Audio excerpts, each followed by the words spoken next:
Have you ever wondered if you'd have the courage and the physical and mental stamina to wield a Nichirin sword and fight bloodthirsty demons night after night? In Demon Slayer, Kimetsu no Yaiba, Tanjiro and his companions risk everything to protect humanity. But how much of their strength is fantasy, and how much is grounded in science? Could an ordinary person train to do even a fraction of what they do? Stick around until the end, because we're diving deep into the history, powers, and scientific truths behind this incredible universe. And by the end, who knows? Maybe you'll walk away with a whole new view of your own potential.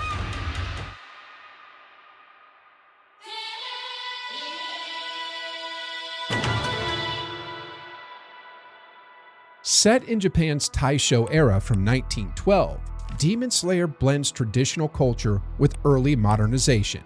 In this world, demons roam the night, and only the secretive Demon Slayer core stands between them and humanity. At the center of the story is Tanjiro Kamado, a kind-hearted boy who loses his entire family to demons, except for his sister Nezuko, who becomes one herself. Tanjiro vows to save her and join the core, determined to defeat the demon responsible, Muzan Kibutsuji.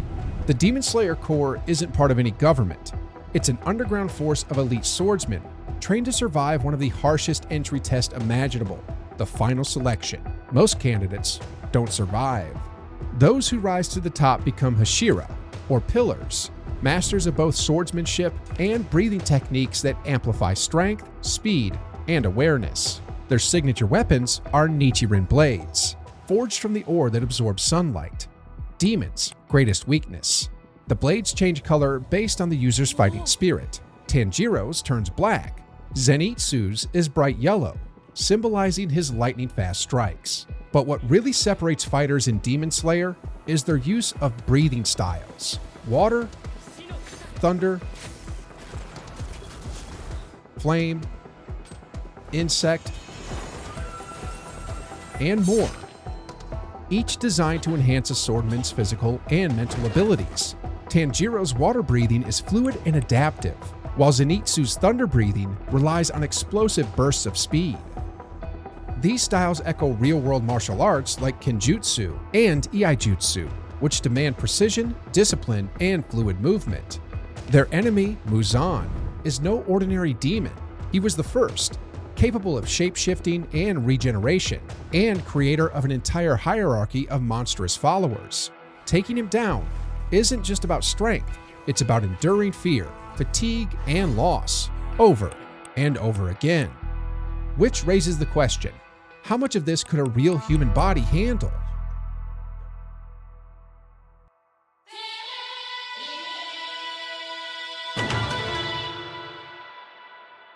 Let's start with one of anime's most iconic elements, total concentration breathing. In the series, it boosts oxygen intake, circulation, and neutral function, essentially unlocking superhuman performance. In real life, controlled breathing techniques do exist. The Wim Hof method, for example, combines deep breathing, cold exposure, and meditation to improve oxygenation, immune function, and mental clarity. Another method, Buteyko, focuses on light, nasal breathing to optimize carbon dioxide tolerance and calm the nervous system. An average person at rest uses about 8.5 ounces of oxygen per minute. An elite athlete, during intense exercise, can exceed a gallon per minute. That boost in oxygen can improve stamina and reduce fatigue, exactly what you need in a prolonged fight. While real breathing methods won't make you slash through boulders, they do influence reaction time, pain tolerance, and emotional control. So yes, breathing can be a power-up, just not quite anime level.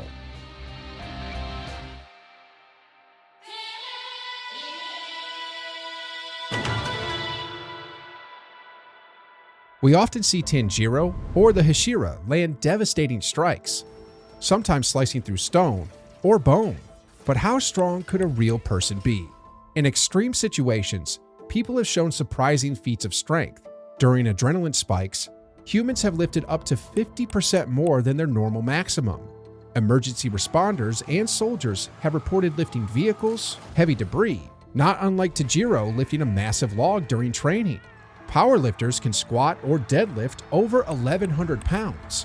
So while cutting stone is a fantasy, the principle of pushing beyond perceived limits, very real, and heavily influenced by training, focus, and body mechanics.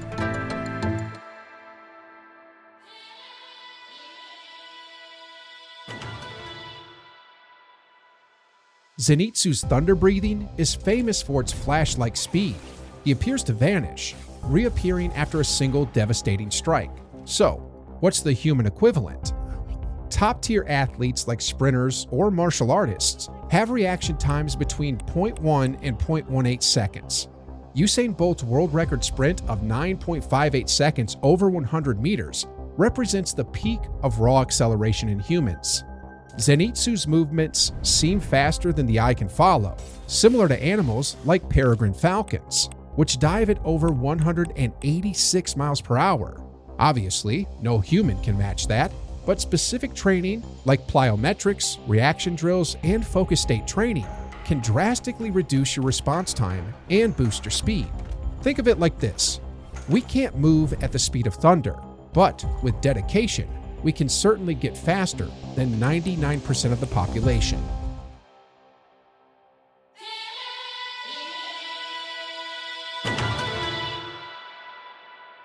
Tengen Atsui's sound breathing style seems outrageous, mapping an entire battlefield by listening to vibrations and sounds. But this has real-world parallels. Echolocation is used by dolphins, bats, and even some blind individuals who make tongue clicks and analyze the echo to see their environments. While human echolocation is far less detailed than in animals, some people can detect doorways and even objects using sound alone. The brain can learn to adapt when other senses are reduced. While we'll never match Tengen's battlefield awareness, the neurological foundation for enhanced auditory processing exists.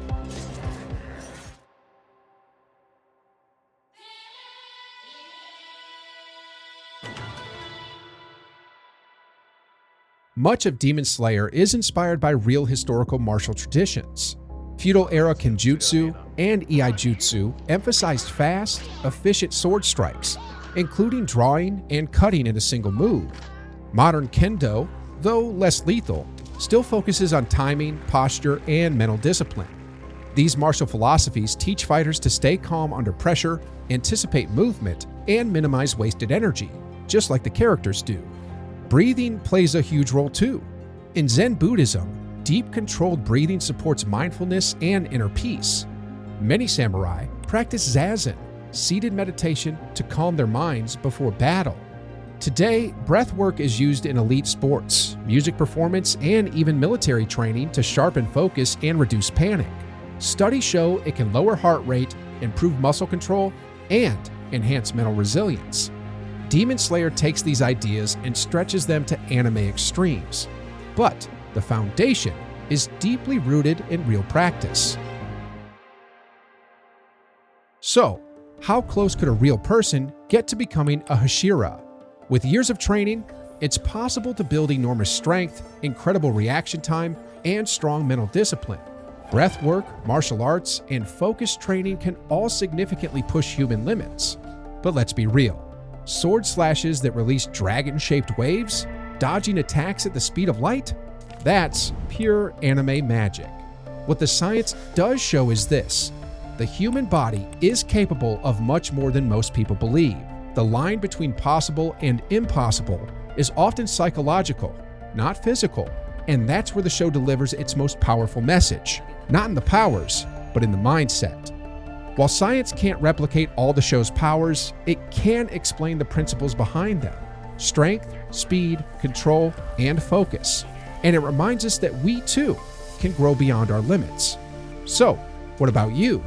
Do you think you could handle Tanjiro's training? Would you choose water breathing for adaptability, thunder for speed, insect for precision?